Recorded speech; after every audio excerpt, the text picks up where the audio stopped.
I have to admit, you guys were pretty brutal last episode on me making a mistake, and yeah, it was a dumb mistake. It's really no excuse on why I forgot it.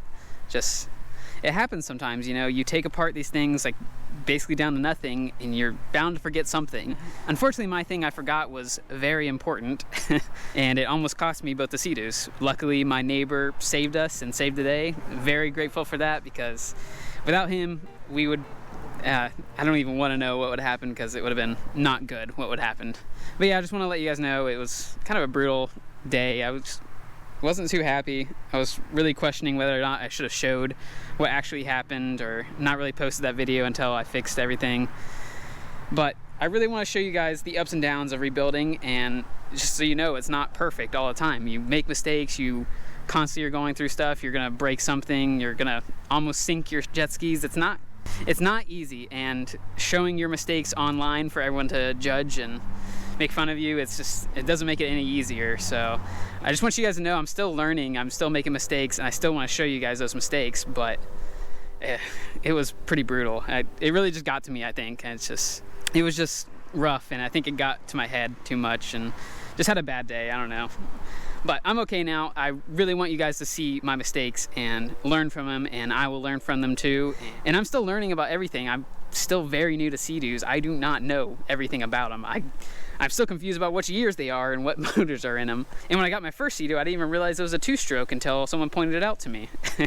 It's stuff like that, you know, you're still learning. And just being online, I think, just gets to you sometimes, and people judging you for really making a mistake. But I just want to let you guys know kind of what was going through my head the past few days, just to kind of get a glimpse into the whole YouTuber mindset. And it's not all fun and games and everyone loves you. It's a lot of struggling too, just mental game wise. But enough of that. Let's talk about what actually happened last episode. These things were taking on a lot of water, and the reason for that was I forgot to put these gates in. These bolts up here actually go straight up to inside the body, and water was just getting in right away. This one was taking on a lot more water than this one. That's why this one ran a little bit longer than the pink one.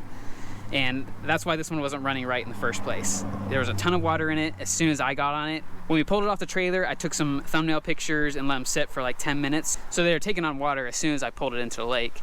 And I didn't realize it until we were past the dock and I saw how low we were sitting.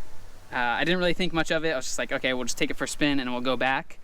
But this one died out there, and this one was still kind of running, and he couldn't get it going, so I switched spots with him, tried to get it going, and I was not able to.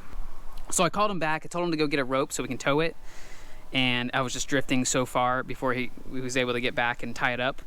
But once we got this one hooked up to this one and was towing it back, and we got like 10 feet before this one died, and then my neighbor saw us and came and rescued us, so lucky for us. So I believe both of these are still going to run, and I confirmed that with people who know what they're talking about, and we just think it took on too much water, and that's why these things weren't running. So first thing we're going to do is install these gates, make sure there is no way water can get back in. So yeah, let's install these things and make sure they both still run. Hopefully. I think they will though.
Well, it's been like a month and a half since I've worked on these jet skis, so they've just been sitting here for a while. In the meantime, I was working on my Beetle and trying to get that thing done, and it's about 95% done. It's really close to being done. It looks really cool. Just look how cool that thing looks.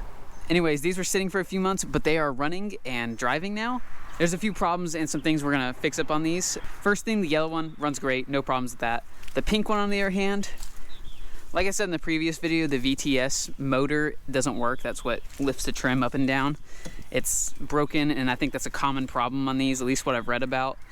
And I was wondering if I should fix it or not, and everything online saying it's not really worth fixing. You don't really use it, and they just go bad, and you'll end up not using it again. So to fix this, I'm going to replace this nose with another one I have.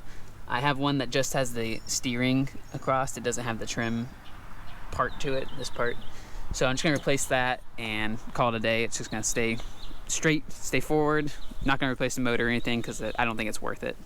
Another thing is I'm gonna replace this thumb throttle with a finger throttle because this one's getting stuck occasionally. I don't really know what the deal is, so I'm just gonna go over and replace it with a nice finger throttle.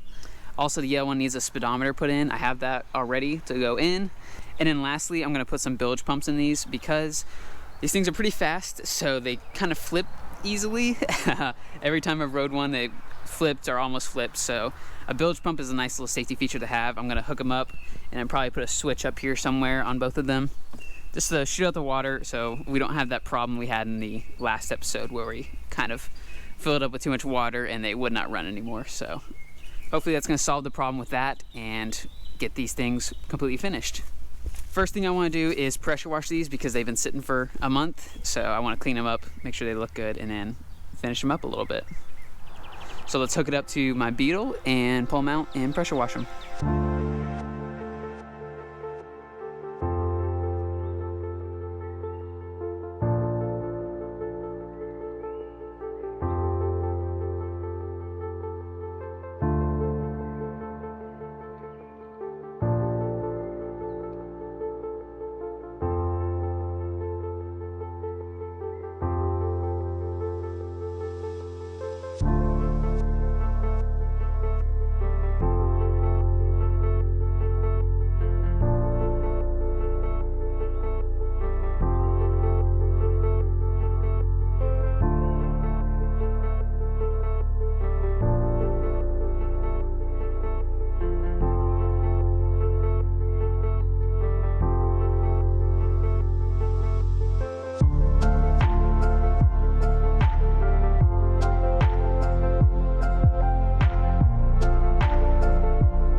Everything is put on, put back together, and I kind of need to wash it again. I got it pretty dirty, but we'll worry about that tomorrow when we take them out for its test drive. Hopefully nothing breaks on this one. We'll see. Yeah. Especially on this one since I haven't got to fully test drive it yet, so we'll see on this one. I got the finger throttle installed. It looks really cool, actually. I like this a lot. I think I'm gonna like it a lot more than the thumb throttle, but we'll test it out tomorrow with this one. Kind of do a test and see which one I prefer. Maybe I'll end up putting a finger throttle on that or putting it all back together on this one. I don't know yet. I had to trim out like probably an inch of this plastic piece and also drill a hole in the top so the cable can come out the top, because it used to come out the bottom right where the thumb throttle was. But switch all that up, it looks pretty good. About as good as it can look with this kind of modification to it, but it looks good. Battery's currently charging on this one. I got both the bilge pumps installed. All the switches ran. The GPS speedometers are working. Just one flip of the switch and it works. Left side is for the speedometer, right side is for the bilge pump. You can hear it working. Looks good. I put a little bit of silicone around the edge just to keep water from splashing into it. I don't think it would, but just in case. Also got this nose cone switched out. I don't know what this is called, so if you guys know what this is called, you can leave it in the comments. Got this switched out, and then this is just sitting up here. This is where the VTS used to hook up to. I think it'll be okay up there. It might bounce around a little bit, but I think it'll be fine. Like I said, I'm not really too worried about the VTS since I probably wouldn't ever use it anyway, but this is now shooting out the right way it should be, so we'll test it out tomorrow. Hopefully it works. Same thing with this one. I got it all wired up. Left side is for the speedometer, right side is for bilge pump. All hooked up, got the battery charged on this one already, so they're pretty much ready to go. Also, this trailer is looking pretty bad, so maybe when I have these out tomorrow, I can start working on the trailer and get it painted and hopefully matching the rest of it, because I think it's gonna look really cool if I paint it like green and yellow on this side and blue and pink on the other side. That might look kind of cool. Yeah, we'll worry about that tomorrow.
have to say this yellow one is very fun. It's very fast, it's pretty scary.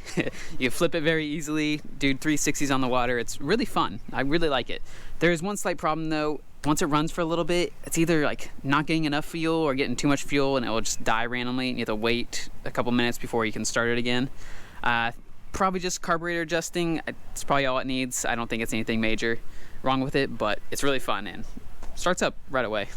Finger throttle was cool. I don't know if it's worth putting all the money and effort into doing it on your older SeaDoos. In the rough waters, you kind of accidentally pull it a lot because your finger's like this and you hit like a wave and you pull it. So you kind of jump it a lot. I don't know how to explain it, but it's not as safe as the thumb throttle, I would say. But I think it's cool. It's a cool feature. I think it'd be a lot better if it was in like smooth water, not really that rough. But cool feature. I think it looks good. I'm not going to take it off or anything. The trailer looks really good. It's all put back together. Tell me how you like the little touch of color I added to each side. I think it's a nice way to pull the trailer together. Not too much going on, but enough so you know that this is the trailer for them. Put new lights, put new wiring, put a new hand winch on there on each side. Put a new jack on there. Not really super necessary, but decided to add it there. That way it's not hitting the tongue on the ground. The old tongue was in pretty rough shape. It was all rusted, and I had to take a hammer to get it to actually latch. But all that's fixed now. Looks good. Nice running trailer. Tires are brand new on it when I bought it, so I didn't replace those. Same thing with the wood. The wood was in decent shape. The carpet up here was starting to peel a little bit, but it should be fine. I just switched the sides, so it's not gonna damage the bottom of the jet ski or anything. It'll be fine. I just didn't really want to buy new wood for it right now.